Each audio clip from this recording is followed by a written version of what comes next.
মুশফিকের শততম টেস্টে ইনিংস ব্যবধানে জয়ের সুযোগ বাংলাদেশের। মিরপুরে মুশফিক লিটনের সেঞ্চুরিতে প্রথম ইনিংসে 476 রান করে টাইগাররা। জবাবে শেষ সেশনে আয়ারল্যান্ডের বিপর্যয়।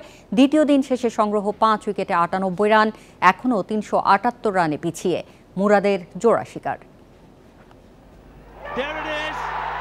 শততম টেস্টে মুশফিকের সেঞ্চুরি হোম অফ ক্রিকেটে উৎসবের উপলক্ষ। লিটন দাসও ম্যাজিক ফিগারে পৌঁছে মুশফিকের সঙ্গী। টানা 2 টেস্টে এক ইনিংসে জোড়া সেঞ্চুরি। সিলেটে জয়শান্ত, মিরপুরে মুশফিক লিটন। ব্যাটিং নিয়ে ধুঁকতে থাকা টিম টাইগার্স আইরিশদের পেয়ে রান উৎসব করছে। ইনিংসে 3টি সেঞ্চুরি পার্টনারশিপ, টেস্টে তৃতীয়বার। মুশফিকের সাজানো মঞ্চে লিটনও আলো কাড়লেন। প্রায় 1 বছর পর সেঞ্চুরি, ক্যারিয়ারে পঞ্চম। ইনিংসে তার 4টি ছক্কা দিয়েছে বিনোদন। বোর্ডে 5 উইকেটে 433, সেখান থেকে স্কোর 500-তে পৌঁছায়নি। লিটনের 128, মিরাজের 47-এর পর বেশিক্ষণ টেকেনি বাংলাদেশের ইনিংস। শেষ 5 উইকেট পরে 43 রানে ম্যাকব্রায়ানের 6 শিকার। চা বিরতির পর ব্যাটিংয়ে নামে আয়ারল্যান্ড। পল স্টার্লিং খেলেন ওয়ানডে মেজাজে। প্রথম 10 ওভারে 4-এর ওপর রান রেট, 41 রানের জুটি ভাঙেন এবাদত। স্টার্লিংয়ের 27 রান 26 বলে। এরপর স্পিনারদের দাপট। বালবির্নি, ক্যাম্পার, হাসান মুরাদের শিকার। মাঝে কারমাইকেলকে ফেরান মিরাজ, আর টেক্টরের প্রতিরোধ ভাঙেন তাইজুল। 100-র নিচে 5 উইকেট হারিয়ে আবারও ইনিংস পরাজয়ের শঙ্কা আইরিশদের। টাকার ও ডোহেনি তৃতীয় দিনে চ্যালেঞ্জ শুরু করবেন। Galib Hasan, Independent News. মিরপুরে নিজের শততম টেস্টে আরও একটি মাইলফলক মুশফিকের। প্রথম দিন সেঞ্চুরি থেকে মাত্র 1 রান দূরে থাকলেও দ্বিতীয় দিনের শুরুতেই কাঙ্ক্ষিত সে রান নিয়ে নতুন ইতিহাস গড়লেন মিস্টার ডিপেন্ডেবল। বাংলাদেশের হয়ে টেস্টে এখন সর্বোচ্চ 13টি করে সেঞ্চুরি মুমিনুলও মুশফিকের। ঐতিহাসিক কিছু করতে যাচ্ছেন, সেই মঞ্চ আগেই প্রস্তুত ছিল। দ্বিতীয় দিনের শুরুতে মুশফিককে কিছুটা নড়বড়ে মনে হয়েছে। 1 রান করতে সময় নিয়েছেন, তাড়াহুড়ো করেননি। দেখে শুনে 7টা বল খেলেছেন। 8ম বলে গিয়ে সেঞ্চুরি তুলে নিয়েছেন। বিসিবির নানা আয়োজনকে যেন সার্থক করে তুললেন মিস্টার ডিপেন্ডেবল। ক্রিকেটার অনেক আছেন যারা 100 ম্যাচ খেলেছেন, কিন্তু 100তম টেস্টে সেঞ্চুরি করেছেন মাত্র 10 জন। মুশফিক 11তম, যে তালিকাতে আছেন পন্টিং, ইনজামাম, ওয়ার্নার, রুটরা। 3 ফর্ম্যাটে 100 ম্যাচ খেলার বিরল রেকর্ডও গড়েছেন মুশফিক, যে ক্লাবে আছেন কোহলি, ওয়ার্নারের মতো কিংবদন্তিরা। বাংলাদেশের হয়ে সবচেয়ে বেশি 3টা ডাবল সেঞ্চুরি মুশফিকের। 1টা সেঞ্চুরি বেশি ছিল মুমিনুলের, সেখানেও ছুঁয়ে ফেললেন। দুজনেরই এখন দেশের হয়ে সর্বোচ্চ 13টা টেস্ট সেঞ্চুরি। পার্টনারশিপেরও রেকর্ড গড়েছেন মুশফিক। লিটনকে নিয়ে আবারও 100 রানের জুটি। 7 বার এমনটা করলেন এ দুজন, যা কিনা বাংলাদেশের হয়ে সর্বোচ্চ। 106 রানে আউট হয়ে খুব একটা আক্ষেপে পড়তে হয়নি। দল যে তখন চালকের আসনে। আয়ারল্যান্ড অধিনায়কের কাছ থেকে পেয়েছেন অভিনন্দন, পেয়েছেন সম্মান। 214 বলের ইনিংসে মাত্র 5টা 4। 38 বছরে এসে মুশফিকের এমন সেঞ্চুরি বলে দেয় কতটা নিবেদন টেস্ট ক্রিকেটের প্রতি। মাঝারুল ইসলাম, ইন্ডিপেন্ডেন্ট নিউজ, ঢাকা। শততম টেস্টে সেঞ্চুরির পর আবেগী মুশফিকুর রহিম সংবাদ সম্মেলনে স্ত্রীর প্রতি কৃতজ্ঞতা প্রকাশ করেছেন। লাল সবুজের হয়ে এই অর্জনে গর্বিত তিনি। পরিশ্রম, একাগ্রতার সঙ্গে পরিবার, ভক্তদের সমর্থন এ পর্যায়ে নিয়ে এসেছে বলছেন মুশফিক। টেস্ট র্যাঙ্কিংয়ে বাংলাদেশকে ওপরের দিকে দেখতে চান। রংচটা ক্যাপটাই মুশফিকের নিবেদন, টেস্টের প্রতি গভীর ভালোবাসার সাক্ষী। সাদা পোশাকে 20 বছর পার করে শততম টেস্টে পৌঁছে ইতিহাস গড়া। উত্থান পতনের ক্যারিয়ারে অনেক স্মৃতি, আক্ষেপ, তারপরও পরিশ্রম, একাগ্রতা মুশফিকের আদর্শ। সব সম্ভব হয়েছে পরিবারের সমর্থনে।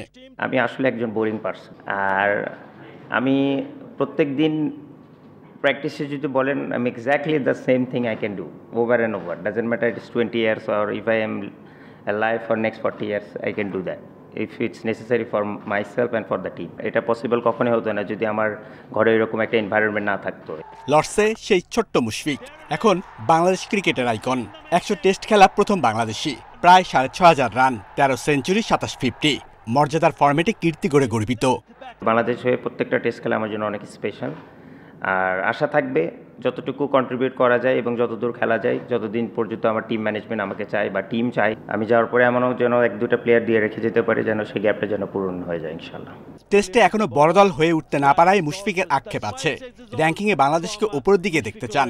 Hopefully by the time I leave this team at least Bangladesh যেন টপ 6 এর মধ্যে থাকতে পারে। তো that's one of my goals. শততম টেস্টের সেঞ্চুরি দাদা দাদি ও নানা নানিকে উৎসর্গ করেছেন মুশফিক। Shamim Ahmed, independent news. নিজের শততম টেস্টে সেঞ্চুরি করে প্রশংসায় ভাসছেন মুশফিকুর রহিম। এই অর্জন সম্মানের ছেলের নিবেদনে গর্বিত বাবা মাহমুব হামিদ। মুশফিকের রেকর্ডে শুভেচ্ছা জানিয়েছেন তামিম তাসকিনরা। অস্ট্রেলিয়া কিংবদন্তি রিকি পন্টিংও মুশির দীর্ঘ ক্যারিয়ার ও অর্জনের প্রশংসা করেছেন। শততম টেস্টে সেঞ্চুরিতে রাঙিয়ে রেকর্ড বুকে মুশফিকুর রহিম। সাবেক বর্তমান সতীর্থদের শুভেচ্ছা আর প্রশংসায় ভাসছেন। ছেলের পরিশ্রম নিবেদন দেখেছেন ক্যারিয়ার জুড়ে। মুশফিকের এই অর্জনে গর্বিত তার বাবা। এটা তো 13তম সেঞ্চুরি না, এটা 100তম সেঞ্চুরি। 100তম একটা সেঞ্চুরি হলে যেরকম টেন্ডুলকারের এই মাঠে হয়েছিল, তো ওইটা যেরকম টেন্ডুলকারের হয়েছিল 100তম সেঞ্চুরি, এর 100তম টেস্টের সেঞ্চুরি আমার কাছে ঠিক সেই রকম লাগছে।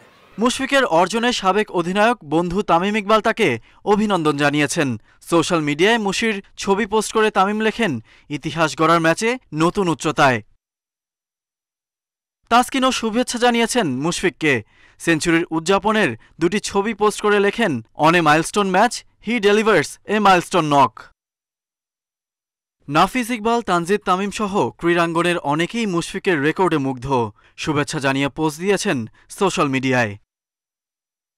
মুশফিকের পারফরম্যান্সে মুগ্ধ অস্ট্রেলিয়ার সাবেক অধিনায়ক রিকি পন্টিং। শততম টেস্টের 2 ইনিংসেই সেঞ্চুরির রেকর্ড তার দখলে। অজি কিংবদন্তির কাছ থেকে প্রশংসা নিঃসন্দেহে বিশেষ। এটা অবিশ্বাস্য এক অর্জন। মুশফিককে আমার অভিনন্দন। সবসময় বলি, আমি হাই কোয়ালিটি ক্রিকেটের বিচার করি তাদের লনজিভিটি দিয়ে। সেরা খেলোয়াড়রা বছরের পর বছর বড় মঞ্চে পারফর্ম করে যায়। টেস্টে বাংলাদেশের অনেক প্রথমেই জড়িয়ে মুশফিকের নাম। ফর্ম ধরে রেখে ম্যাচ সংখ্যা আরও বাড়িয়ে নেবেন সেই প্রত্যাশা। Galib Hasan, Independent News. Share বাজারে কারসাজি মামলায় বিদেশে থাকা ক্রিকেটার সাকিব আল হাসানকে 26 নভেম্বর তলব করেছে। কারসাজির মাধ্যমে প্রায় 257 কোটি টাকা আত্মসাতের মামলায় জিজ্ঞাসাবাদের জন্য তাকে তলব করা হয় বলে জানায় সংস্থাটি। অভিযোগপত্র গঠনের আগে আত্মপক্ষ সমর্থনের অংশ হিসেবে এই তলব। দুর্নীতিবাজদের হাত থেকে রক্ষা করতে হবে, আর এর জন্য আমাদের সবাইকে এগিয়ে আসতে হবে। ক্রিকেট তারকা সাকিব আল হাসান একসময় পুঁজিবাজার নিয়ন্ত্রণ সংস্থা বিএসইসি এবং দুদকের ব্র্যান্ড অ্যাম্বাসেডর ছিলেন। সেই পুঁজিবাজারে কেলেঙ্কারির অভিযোগে সাকিবের বিরুদ্ধে মামলা করে দুদক। পাশাপাশি দুদকের আবেদনে সাকিবের বিদেশ যাত্রায় নিষেধাজ্ঞা দেয় আদালত। মামলায় অভিযোগ করা হয়, সাকিব একটি সংঘবদ্ধ চক্র গড়ে তোলেন। নির্দিষ্ট কিছু শেয়ার ধারাবাহিকভাবে নিজেদের মধ্যে কেনাবেচার পর দাম বাড়িয়ে বিনিয়োগকারীদের প্রলুব্ধ করেন। পরে শেয়ারগুলোর দাম পড়ে গেলে ক্ষতিগ্রস্ত হয় অন্য বিনিয়োগকারীরা। বিনিয়োগকারীদেরকে প্রলুব্ধ করে তাদের ব্যাপক ক্ষতি সাধনপূর্বক ক্যাপিটাল গেইনের নামে অর্জিত অপরাধলব্ধ অর্থের উৎস গোপনের অভিপ্রায়ে লেয়ারিং করে বিভিন্ন খাতে স্থানান্তর এবং হস্তান্তর করার অপরাধে ইতিপূর্বে সাকিব আল হাসান সহ বেশ কয়েকজনের বিরুদ্ধে মামলা রুজু হয়েছিল। দুদক বলছে এই ধরনের কারসাজির মাধ্যমে সাকিব চক্র 256 কোটি টাকারও বেশি আত্মসাৎ করে। জনাব সাকিব আল হাসান সাবেক অধিনায়ক বাংলাদেশ জাতীয় ক্রিকেট দল ও সাবেক সংসদ সদস্য মাগুরা এককে জিজ্ঞাসাবাদের জন্য তদন্তকারী কর্মকর্তা নোটিশ জারি করেছেন। 2024-এর আগস্টে সাকিব কানাডায় থাকাকালে আওয়ামী লীগ সরকারের পতন হয়। এরপর তিনি আর দেশে ফেরেননি। Rishad Huda, independent news, Dhaka. Asian cup বাছাইয়ে ভারতকে হারানোর আনন্দ নিয়ে যুক্তরাষ্ট্রে ফিরে গেছেন তরুণ ফুটবলার জায়ান আহমেদ। ভারতের বিপক্ষে 22 বছরের জয় খরা কেটেছে বাংলাদেশের। জাতীয় দলের জার্সিতে ইতিহাসের অংশ হতে পেরে আনন্দিত এই তরুণ। দলের সতীর্থ হামজা চৌধুরীর কাছ থেকে পেয়েছেন বুট উপহার। সবকিছু মিলিয়ে উচ্ছ্বাস প্রকাশ করেছেন। হামজা সমিতের অভিজ্ঞতা দেখে নিজেকে সমৃদ্ধ করতে চান জায়ান। বাংলাদেশের জার্সিতে পরবর্তী সাফে শ্রেষ্ঠত্ব অর্জনের লক্ষ্য এই লেফট ব্যাকের। বাংলাদেশের হয়ে অনূর্ধ্ব 23 এশিয়ান কাপ বাছাই মাঠে খেলেন জায়ান, যুক্তরাষ্ট্রের ইউনিভার্সিটি লিগে খেলেন তিনি। I think যখন আমি প্রথম আসছি আন্ডার 23 জন্য আমি আশা করি নাই যে এত লাভ এত সাপোর্ট পাবো, so I think I'm just very happy. কিশোর কিশোরীদের খেলাধুলায় অংশগ্রহণ বাড়ানোর আহ্বান জানিয়েছেন বিসিবির পরিচালক আসিফ আকবর। বাংলাদেশের সঙ্গে একাধিক প্রতিবেশী দেশের সীমান্ত থাকায় মাদক দেশে আসার ঝুঁকি নিয়েও সতর্ক থাকার তাগিদ দেন তিনি। বৃহস্পতিবার সকালে ঠাকুরগাঁও শহীদ মোহাম্মদ আলী স্টেডিয়ামে জেলা ক্রীড়া সংস্থার আয়োজনে স্থানীয় ক্রীড়া সংগঠক ও ক্রিকেটারদের সঙ্গে মত বিনিময় সভায় এসব কথা বলেন তিনি। এছাড়া গেল এক দশক ধরে চলা প্রাইম ব্যাংক ক্রিকেট টুর্নামেন্ট নিয়ে সমালোচনা করেন আসিফ। এই টুর্নামেন্টকে নতুন আঙ্গিকে খেলানোর কথাও জানান তিনি। ঠাকুরগাঁও ক্রিকেট একাডেমির সভাপতি রাশেদ ইকবালের সভাপতিত্বে মতবিনিময় সভায় আরও ছিলেন পরিচালক হাসানুজ্জামান, মেম্বার সেক্রেটারি আরমানুল ইসলাম ও বিসিবির আম্পায়ার সাকির।